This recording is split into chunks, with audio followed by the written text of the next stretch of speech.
Alhamdulillah, segala puja dan puji hanya milik Allah subhanahu wa ta'ala. Salawat dan juga salam kita hadiahkan kepada Rasul kita Nabi besar Muhammad sallallahu alaihi wa ala alihi wasallam.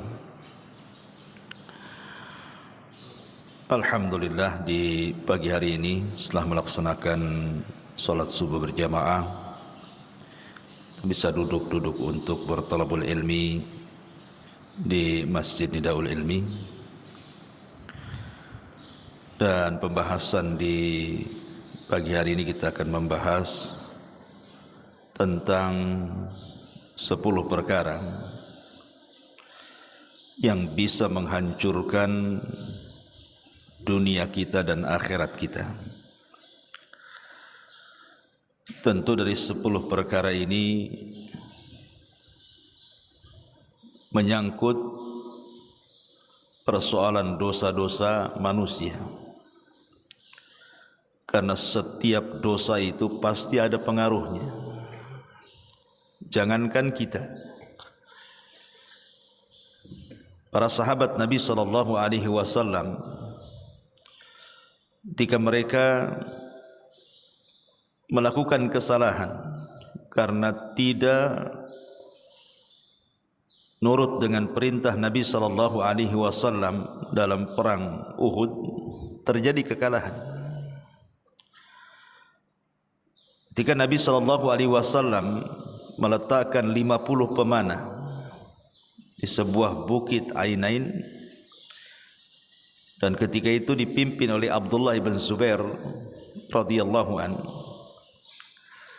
sahabat memandang bahwa di awal peperangan itu seolah-olah Allah subhanahu wa ta'ala menangkan mereka, karena mereka berhasil memukul mundur musuh. Sehingga orang-orang yang di atas bukit itu, 50 para pemanah yang diamanahi Nabi sallallahu alaihi wasallam, apapun kondisinya jangan pernah turun. Tetapi tiba-tiba kemudian mereka melihat adanya kekalahan dari orang-orang musyrik. Mereka pun tergiur dengan ghanimah, harta rampasan perang yang ada di bawah. Makanya sebagian besar para pemanah itu turun. Mereka tidak sadar bahwa ini taktik daripada musuh, karena ketika itu Khalid ibn Walid masih kafir. Dialah yang memimpin pasukan orang-orang Quraisy. Rupanya dengan kepiawaian Khalid memutar bukit dan menguasai tempat pemanah. Disitulah awal kekalahan kaum muslimin. Makanya Allah subhanahu wa ta'ala mengatakan, awalamma asabatkum musibah qad asabtum mithlaiha qultum anna hadha qul huwa min indi anfusikum innallaha ala kulli syai'in qadir. Dan mengapa ketika kamu ditimpa musibah pada perang Uhud, padahal kamu telah menimpakan kekalahan 2 kali lipat, maksudnya di perang Badar, kepada musuh-musuhmu, kamu berkata, dari mana datangnya kekalahan ini? Maka Allah subhanahu wa ta'ala katakan, kekalahan itu datang dari diri-diri kalian sendiri. Kalimat kekalahan datang dari diri-diri kalian sendiri ini maksudnya adalah karena ulah para sahabat sendiri yang menjadikan kekalahan itu. Dan ini menunjukkan bahwa sekelas para sahabat Nabi sallallahu alaihi wasallam saja, saat mereka kemudian menyelisih perintah Allah dan Rasulnya, maka Allah hinakan mereka sehingga terjadi kekalahan di perang Uhud. Bagaimana pula kita? Makanya setiap kemaksiatan itu ada pengaruh baik di dunia atau di akhirat, baik secara individu ataupun secara masyarakat. Ingat hadis yang pernah saya sampaikan, 5 perkara yang dikhawatirkan Nabi sallallahu alaihi wasallam sampai Rasul ta'awud dalam 5 perkara ini. Kata Nabi sallallahu alaihi wasallam, ya ma'syaral muhajirin, hisalu khamsin idza btulitum bihinna wa a'udzu billahi an tudrikuhun.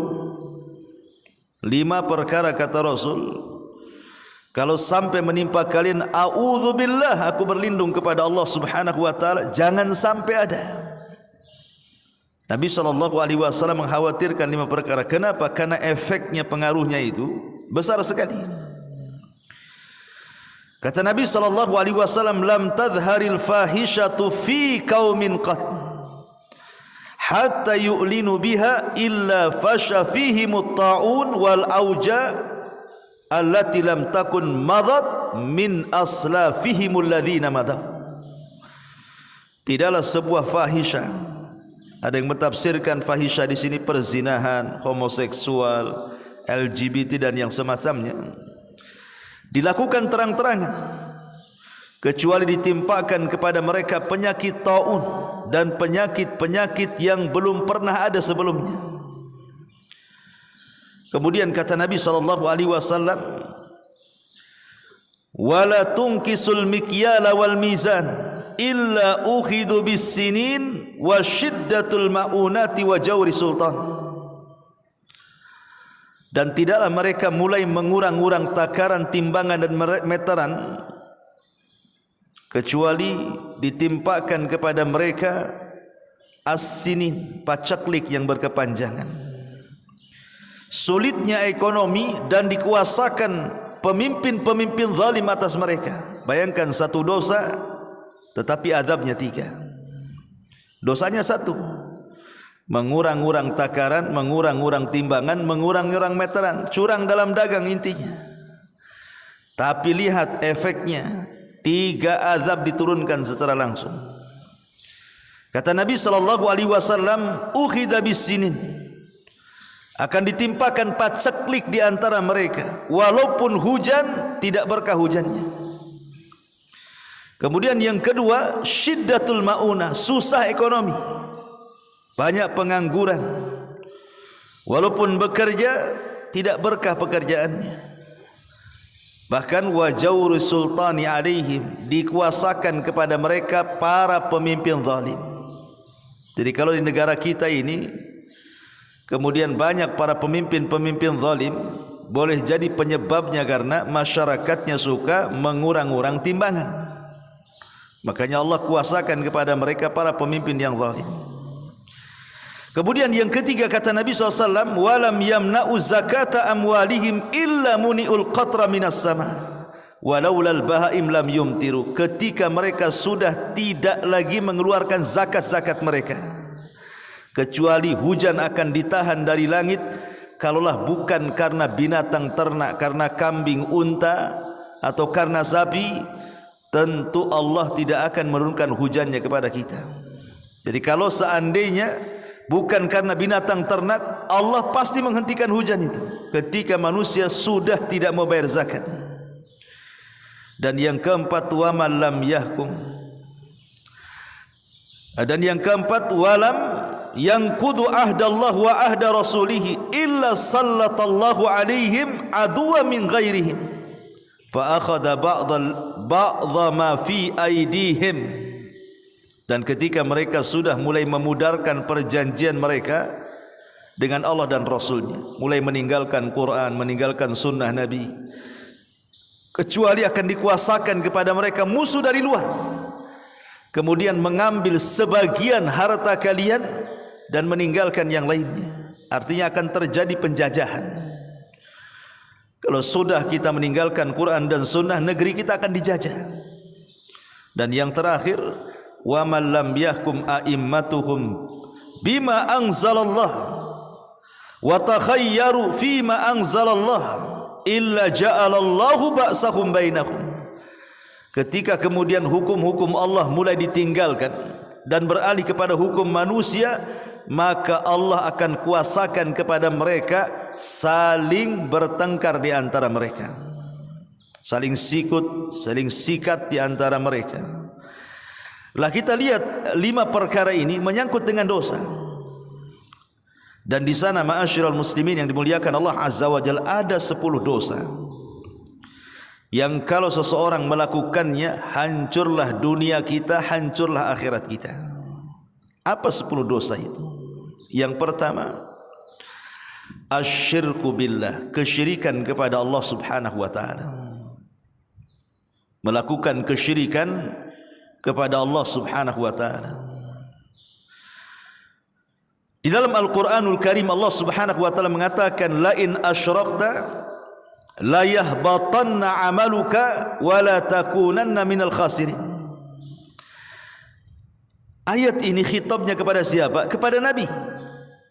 Seolah-olah Allah mengatakan, "Hei Muhammad, kalau engkau melakukan kesyirikan, habis amalanmu dan engkau termasuk orang-orang yang rugi di akhirat." Ini kalau Nabi SAW melakukan kesyirikan, maka Allah Subhanahu wa taala ancam di sini, la yahbatanna amaluka, habis amalmu wahai Muhammad, wa la takunanna minal khasirin, dan engkau termasuk orang yang rugi. Bagaimana kalau seandainya yang melakukan kesyirikan itu kita? Sementara Nabi SAW itu sudah diampuni yang telah, yang sedang, dan yang akan datang. Kalaupun melakukan kesyirikan, sama juga hancur lebur amalannya di akhirat, termasuk orang yang rugi.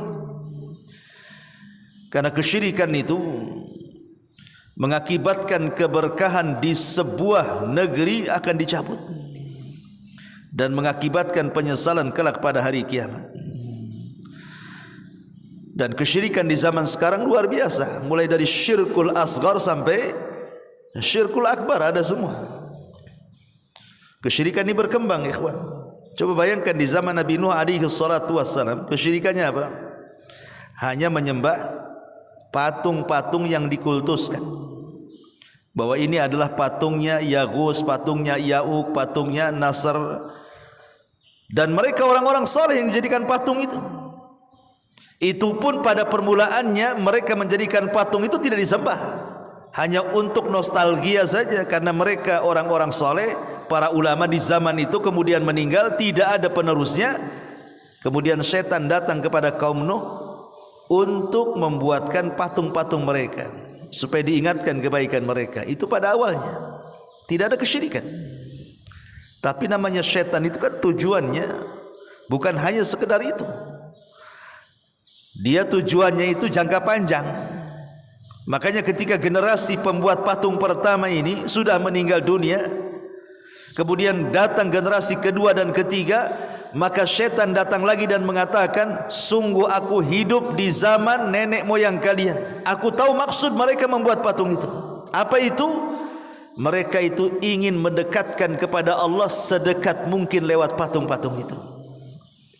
Ma na'buduhum illa liyuqarribuna ilallahi zulfa. Kami tidak menyembah mereka patung-patung itu kecuali hanya untuk mendekatkan kepada Allah sedekat mungkin. Dijadikan tawassul. Itu awalnya dari situ sebenarnya. Akhirnya berkembang kan di zaman Nabi Ibrahim, mulai sesembahan itu kemana-mana, bukan hanya menyembah berhala saja. Bintang disembah, bulan disembah, matahari disembah. Sampai ketika Ibrahim datang kepada anak-anak muda penyembah bintang, apa kata Ibrahim? Hadza Rabbi. Jangan-jangan bintang itu Tuhanku. Ketika bintang itu sudah tidak ada karena datang waktu pagi, dia mengatakan, saya tidak suka dengan Tuhan yang muncul tenggelam, katanya. Dari sini menunjukkan berkembang sesembahan itu kan. Sampai juga kepada penyembahan kepada Namrud di zaman itu. Kemudian berlalunya waktu dari zaman ke zaman, sampai di zaman Rasul, sampai di zaman kita, macam-macam orang nyembah itu. Bukan hanya bintang, matahari, bulan saja, bukan hanya berhala, sampai kepada gunung, sampai kepada lembah, sampai kepada akar, sampai kepada binatang-binatang dengan beragamnya juga disembah. Ada yang nyembah kuda, nyembah ular, nyembah macam-macam disembah. Sampai nyembah dompet juga ada, nyembah uang gitu ya. Makanya Rasul mengatakan apa? Ta'isa abdu dinar, celaka hamba-hamba dinar. Wa ta'isa abdu dirham, celaka hamba-hamba dirham. Itu kan di sana. Kalau di sini celaka hamba rupiah, hamba dolar, hamba ringgit, ya, tergantung mata uangnya. Bagaimana kemudian mereka itu dihadapkan kepada berhala yang ada di kantong dia? Coba, berhalanya dibawa-bawa kemana-mana tuh. Karena lebih mendahulukan mencari kehidupan dunia atau mencari uang dibandingkan perintah Allah dan Rasulnya. Itu sama saja menjadikan sesembahan selain daripada Allah. Maka memang kesyirikan ini bahaya. Dunia kita hancur, akhirat pula kita hancur. Ini yang pertama. Yang kedua, tarkus salat, meninggalkan salat. Orang kalau sudah meninggalkan salat tidak akan bahagia hidupnya, ikhwan. Tidak akan bahagia. Makanya kalau kita lihat hadis-hadis tentang masalah salat, salat ini bagian daripada zikir kepada Allah yang paling kuat, karena Allah yang mengatakan innas salata li dzikri, salat itu untuk mengingat aku, kata Allah. Jadi kalau kita ingin ingat Allah, salat. Dan ketika kita berpaling dari mengingat Allah Subhanahu wa taala, disinilah Allah Subhanahu wa taala akan turunkan berbagai macam persoalan. Dan itu disyaratkan dalam Al-Qur'anul Karim, wa man a'radha an dzikri fa innalahu ma'isyatan dzanka wa nahsyuruhum yaumal qiyamati a'ma. Barang siapa yang berpaling dari zikri, mengingatku, apa yang terjadi? Maka Allah Subhanahu wa taala mengatakan, kami jadikan kehidupannya sempit, sulit, susah. Terkadang banyak masalah yang tidak tahu juntrungannya itu loh. Tahu tuh banyak masalah saja. Penyebabnya apa tidak tahu. Itu salah satunya ketika orang itu meninggalkan salat. Lebih daripada itu, anahsyuruhum yaumal qiyamati a'ma, dan kami akan kumpulkan mereka pada hari kiamat dengan kebutaan. Ketika mereka mengatakan, Rabb, di dunia kami tidak buta, kenapa kau butakan di sini? Kata Allah Subhanahu wa taala, ya, karena ketika di dunia engkau melupakan aku, maka sekarang aku lupakan dirimu. Dan hadis-hadis tentang azab Allah di akhirat tentang salat jelas juga. Atau ayat-ayat Al-Quran lah yang jelas lah, masalakakum fi saqar. Kenapa kalian sampai masuk ke neraka Sakor? Apa alasannya? Penduduk neraka Sakor mengatakan, lam naku minal musallin, karena kami tidak salat. Maka ini yang kedua yang menghancurkan dunia dan akhirat kita adalah meninggalkan salat. Yang ketiga, al bid'ah, perbuatan bid'ah. Kalau kita melihat hadis tentang haud, tentang telaga Nabi, apa kata Nabi sallallahu alaihi wasallam? Inni faratukum 'alal haudi. Man marra 'alayya syariba wa man syariba lam yadma abada. La yaridanna 'ala aqwam ya'rifuni thumma yuhalu baini wa bainahum fa aqulu innahum minni fayuqalu innaka la tadri ma ahdatsu ba'daka. Fa aqulu suhqan suhqan liman ghayyara ba'di. Kata Nabi sallallahu alaihi wasallam, aku tunggu kalian di telagaku. Aku tunggu kalian di telagaku. Siapapun yang meminum dari telagaku tidak akan haus selamanya, kata Rasul. Dan sungguh nanti akan ada kaum-kaum, kata Rasul, aku kenal mereka. Tiba-tiba mereka diusir dari telaga. Kemudian Nabi SAW berteriak dan mengatakan, itu umatku. Dalam riwayat ummati ummati, dalam riwayat ashabi ashabi, mereka umatku, mereka sahabat-sahabatku, mereka bagian daripada diriku, kata Rasul. Tapi kemudian Allah Subhanahu wa taala memberitahu kepada Nabi sallallahu alaihi wasallam dan mengatakan, ya Muhammad, innaka la tadri ma ahdatsu ba'dak. Hei Muhammad, kau tidak tahu apa yang terjadi sepeninggalmu. Innahum ghayyaru wa baddalu. Umatmu suka merubah-rubah dan suka mengganti-ganti syariat. Maka Rasul mengatakan, suhkan suhkan, celaka dan celaka liman ghayyara ba'di, siapapun yang merubah-rubah syariat sepeninggalku. Lihat bagaimana ancaman orang-orang yang melakukan bid'ah pada hari kiamat. Mereka tidak akan minum dari telaga Nabi. Dan di dunia sudah jelas, mereka menghabiskan waktu itu hanya untuk menghabiskan saja, tapi tidak berpahala gitu. Waktu mereka habiskan, biaya mereka habiskan, tenaga mereka habiskan hanya untuk melakukan bid'ah, tetapi tidak berpahala. Amilatun nasibatun tasla naran hamiyah. Ada orang yang amilah, bekerja keras di dunia itu nampak ibadahnya gitu ya. Tapi rupanya kerja keras mereka ibadah itu justru memasukkan ke neraka hamiyah. Sebagian ahli tafsir, ayat ini salah satu asbab nuzulnya adalah turun kepada orang-orang Khawarij. Yang disabdakan Nabi SAW, tahkiruna salatakum ma'a salatikum, wa siyamahum ma'a siyamikum, wa qira'atahum ma'a qira'atikum. Mereka merasa lebih hebat solat mereka di antara solat kalian, puasa mereka di antara puasa kalian, dan baca Quran mereka di antara baca Quran kalian, kata Rasul. Artinya orang-orang Khawarij itu secara zahir amalan mereka lebih hebat dibandingkan kita tuh. Tapi ujung-ujungnya dalam ujung hadis Rasul mengatakan, yakhrujuna minal Islam kama yakhrujus sahmu minar ramiyah. Mereka melesat dari Islam seperti anak panah melesat dari busurnya. Karena mereka membaca Quran tidak sampai di tenggorokan. Maka di dunia rugi, di akhirat rugi. Ini yang ketiga. Yang keempat, hajrul Quran, jauh dari Al-Quran.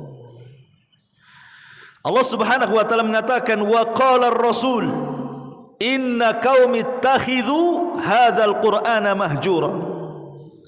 Berkata Rasul kelak pada hari kiamat, mengadu kepada Allah, ya Rabb, sesungguhnya kaumku banyak di antara mereka yang mulai meninggalkan Quran. Quran ini pedoman kita. Kalau kita ingin hidup bahagia, dunia kita dan akhirat kita kembali kepada Quran. Karena Allah yang mengatakan, faman tabi'a hudaya fala yadhillu wala yashqa. Siapa yang berpegang dengan Al-Quran tidak akan sesat dan tidak akan celaka. Dalam ayat yang lain, fala khaufun alaihim walahum yahzanun. Mereka tidak akan takut dan tidak akan sedih. Artinya Quran itu membawa kebahagiaan. Orang kalau berpegang kepada Al-Quran tidak akan takut, artinya aman. Tidak akan sedih, artinya bahagia. Tidak akan celaka, artinya dapat hidayah. Tidak akan tersesat, artinya ada petunjuk bagi dia. Lah ketika Al-Quran ditinggalkan, mulai di dunia kita sudah banyak masalah, di akhirat Allah Subhanahu wa taala juga akan memberikan masalah lebih banyak lagi. Maka ini yang keempat. Yang kelima, uququl walidain, durhaka kepada orang tua. Tidak ada dosa yang disegerakan di dunia sebelum akhirat kecuali uququl walidain, durhaka kepada orang tua. Kata Rasul, ma min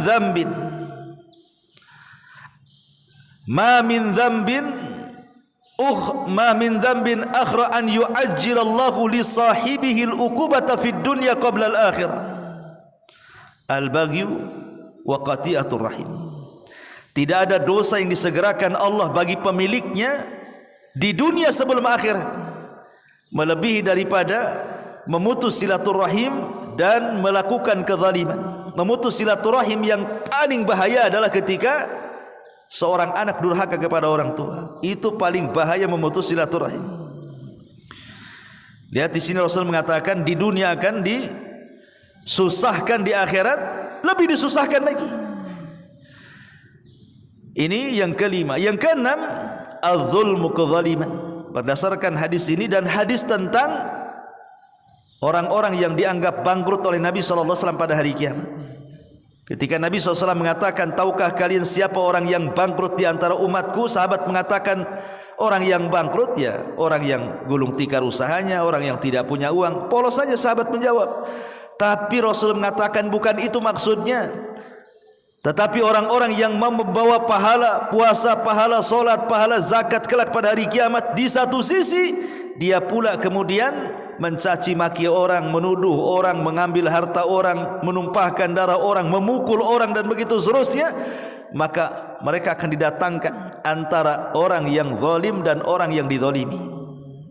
Kata orang yang dizalimi, kamu di dunia menzalimi saya, mana pahalamu? Akhirnya barter pahala dan dosa. Ketika sudah tidak ada pahala karena diberikan kepada orang, rupanya orang-orang yang dizalimi masih banyak. dan mengatakan aku tidak bisa memberikan pahala kepadamu, pahalaku sudah habis.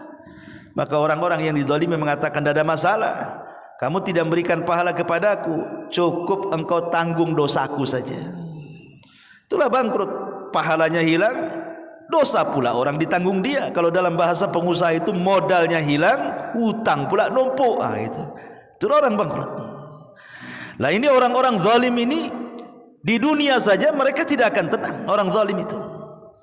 Karena Rasul yang mengatakan fattaqi da'watal madlum fa innaha laisa bainahu wa bainallahi hijab. Hati-hati doa orang yang dizalimi itu, antara dia dengan Allah itu tidak ada penghalang, kata Rasul. Kalau doa dia tanpa penghalang, berarti di dunia saja orang-orang yang zalim itu akan mendapatkan kecelakaan. Betapa banyak orang-orang yang zalim di dunia ini, mereka merasakan buah dari kezalimannya. Yahya al-Burmuki pada zaman Khalifah Harun ar-Rasyid, dia dipenjarakan karena kasus. Anaknya kemudian ngomong sama bapaknya dalam penjara tuh, dan mengatakan, ya Abi, setelah kita diberikan kekuasaan, kita hidup enak, kita hidup senang, dihormati orang, sekarang kita dalam penjara gelap seperti ini, kira-kira apa masalahnya? Maka bapaknya mengatakan, ya bunai, da'watul madlum. Boleh jadi ini doa orang yang kita zalimi semasa kita jadi penguasa. Mungkin ada kebijakan kita yang salah, kemudian tersakiti orang, mengangkat tangannya ke langit, inilah hasilnya. Lihat di dunia saja orang-orang yang zalim itu akan merasakan akibatnya tuh, apalagi di akhirat gitu ya. Kemudian yang nomor berapa? 1, 2, 3, 4, 5, 6, 7. Intihak hurumatillah. Intihak hurumatillah itu artinya sembunyi-sembunyi bermaksiat kepada Allah Subhanahu wa taala. Kata Nabi SAW dalam sebuah hadis yang dikeluarkan Imam Ibnu Majah, nanti pada hari kiamat akan datang menghadap Allah seorang laki-laki membawa pahala sebesar gunung Tihama, besar gunung Tihama. Tiba-tiba kemudian fayaj'aluhallah haba'an manthura, Allah jadikan pahala itu haba'an manthura, hilang seolah-olah tidak tersisa. Kemudian sahabat bertanya, apa mereka tidak sholat, tidak puasa? Apa mereka tidak ada ibadah? Maka Nabi SAW mengatakan, tidak, mereka ahli ibadah. Lalu kenapa kemudian dihilangkan pahalanya? Lihat alasan Nabi SAW. Kata Nabi SAW, walakinnahum aqwamun idza khalau bimaharimillahi intahakuha, kata Rasul. Mereka sebuah kaum yang kalau mereka bersendirian nih, tidak ada manusia yang melihatnya, mereka pun berani merobek kehormatan Allah, alias maksiat sembunyi-sembunyi. Betapa banyak di zaman sekarang ini maksiat sembunyi-sembunyi dengan cara apa? Pakai handphone lah, apalagi sendiri-sendiri, entah apa yang ditonton, entah apa yang disebar, entah apa yang ditulis, entah apa yang dilihat, kita tidak tahu. Bahkan terkadang samping-sampingan kita tidak tahu dia sedang apa. Naudzubillah kan itu. Ini yang ke-7. Yang ke-8, al-kadhibu wal ghibatu wan namimah. Dusta, ghibah dan namimah. Nabi SAW mengatakan, iyyakum wal kadhib, hati-hati kalian jangan dusta. Fa innal kadhiba yahdi ilal fujur wal fujur yahdi ilal nar. Hati-hati jangan berdusta, karena dusta itu mengantarkan kepada fujur. Fujur itu fajir, orang jahat, kejahatan, dan kejahatan itu mengantarkan kalian ke neraka. Begitu juga namimah dan ghibah. Ketika Nabi SAW lewat di sebuah kuburan, Rasulullah SAW diperdengarkan ada 2 kuburan yang sedang diadab. Kemudian Rasul memangkas pokok kurma, kemudian dibelah menjadi 2, kemudian diletakkan di 2 kuburan itu. Kata Rasulullah, mudah-mudahan dengan 2 pelepah kurma yang kubelah ini sebelum kering bisa meringankan adab keduanya. Adapun salah satunya, kata Rasul, fa innahu yamshi bin namimah. Ini yang salah satu diadab ini karena ketika di dunia suka namimah, mengadu domba ke sana kemari. ya, ataupun ghibah. Ghibah jelas, ya. Kemudian yang nomor 9, syurbul khamri. Orang yang tidak bisa meninggalkan khamr. Nabi SAW mengatakan, man syaribal khamra wa sakira lam tuqbalahu salatu arba'ina sabahan. Siapa yang minum khamr sampai mabuk, maka tidak akan diterima salatnya 40 hari. 40 hari salat orang peminum khamr tidak akan diterima. Wa in mata dakhalan nar, kalau dia mati masuk neraka. Fa in taba taballahu alaihi, kalau bertobat Allah berikan tobatnya. Wa in ada, kalau dia sudah tobat kok minum lagi, fasyariba fasakir, sampai mabuk, lam tuqbal lahu salatu arba'ina sabahan, salatnya tidak akan diterima lagi 40 hari. Fa in mata dakhalan nar, kalau dia mati masuk neraka. Fa in taba taballahu alaihi, kalau dia bertobat Allah terima lagi tobatnya. Fa in ada fasyariba fasakir lam tuqbalahu salata arba'ina yawman, kalau diulang lagi, minum lagi, mabuk lagi, salatnya 40 hari tidak diterima. Kemudian fa in mata dakhalan nar, fa in taba taballahu alaihi, kalau dia mati masuk neraka, kalau tobat Allah terima tobatnya. Wa in ada, ini sudah 3 kali nih, ya. Tobat, minum, tobat, minum. Keempat kalinya kata Rasul, wa in ada kana haqqan 'ala Allah an yusqiyahu min radghatil khabal yaumal qiyamah. Kalau sudah tobat, kemudian minum lagi, tobat lagi, minum lagi, tobat lagi, minum lagi yang keempatnya, maka Allah sudah punya hak untuk memberi minum dari radghatil khabal yaumal qiyamah. Sahabat bertanya, apa minuman radghatul khabal itu ya Rasulullah? Isaratu ahlin nar, darah dan nanah penduduk neraka, itulah minumannya. Naudzubillah. Ini di akhiratnya. Di dunia jelaslah orang mabuk tengurus, paling rendah kepalanya pusing tuh, paling tinggi tidur disolokan. Apalagi orang nggak sadar orang mabuk tuh kan. Dan yang terakhir al-kibru, kesombongan. Sombong itu menghancurkan manusia di dunia dan di akhirat. Fir'aun lihat sombong, dihancurkan. Namrud sombong, dihancurkan. Qarun sombong, dihancurkan. Semua mutakabbirun, orang-orang yang sombong di dunia itu dibinasakan oleh Allah Azza wa Jalla. Kenapa? Karena kesombongan itu ridanya Allah. Kesombongan itu hanya milik Allah. Tidak ada yang berhak sombong melebihi Allah. Karena di antara nama-nama Allah itu Al-Mutakabbir. Dan nanti pada hari kiamat, yuhsyarul mutakabbiruna yaumal qiyamati amsalal dzar. Bayangkan, dibangkitkan orang yang sombong itu, badan mereka sekecil semut di tengah-tengah manusia yang besar-besar, sehingga ketika mereka itu sedang berjalan menuju satu titik panggilan, mereka terseok-seok karena takut diinjak orang besar. Begitulah orang yang merasa besar di dunia, Allah kecilkan badannya di akhirat. Seperti semut, bayangkan. Mereka harus lari ke titik panggilan itu di padang mahsyar. Betapa sulitnya mereka itu. Itulah orang-orang yang sombong. Inilah 10 perkara kata para ulama: kesyirikan, meninggalkan salat, bid'ah, meninggalkan Quran, durhaka dengan orang tua, kezaliman, kemudian menghancurkan intihak hurumatillah, kehormatan-kehormatan Allah dalam kesendirian, kemudian dusta, ghibah, namimah, dan yang nomor 9 minum khamar, dan yang terakhir kesombongan. Kata para ulama, inilah penyebab kehancuran manusia di dunia dan di akhirat. Karena dosa sendiri itu punya pengaruh, ikhwan. Sekali lagi, setiap dosa itu mau kecil mau besar pasti punya pengaruh. Tidak ada dosa tidak ada pengaruhnya itu. Tidak ada, semua ada pengaruhnya. Lihat orang-orang yang suka narkoba tuh, kalau sudah tobat kan rusak akalnya itu. Kadang-kadang ngomong aja nggak paham kita. Kadang-kadang ngomong kayak nggak didengar. Kadang-kadang ngomong loading dulu dia. Saya pernah banyak kawan-kawan itu mantan narkoba yang sudah tobat kemudian hijrah ke sunnah itu. Kalau ngomong padahal dekat tuh saya itu ngomong tuh. Kayaknya kita ini kayak ngomong 1 kilo tuh. Ngomong apa Ustaz katanya? Padahal samping. Ya, nanti kita udah ngobrol nih. Mau jawab tuh loadingnya lu susah mau nangkap itu. Lihat, padahal dah tobatnya dah tahun-tahunan. Ya, mungkin masa muda dia itu narkobanya, sekarang sudah tua, udah lama ninggalin narkoba, tapi bekasnya lu gak dihilang. Sampai seperti itu, ya. Dan itu bukti bahwa maksiat itu meninggalkan pengaruh. Itu di dunia. Ya. Bagaimana di akhirat? Naudzubillah.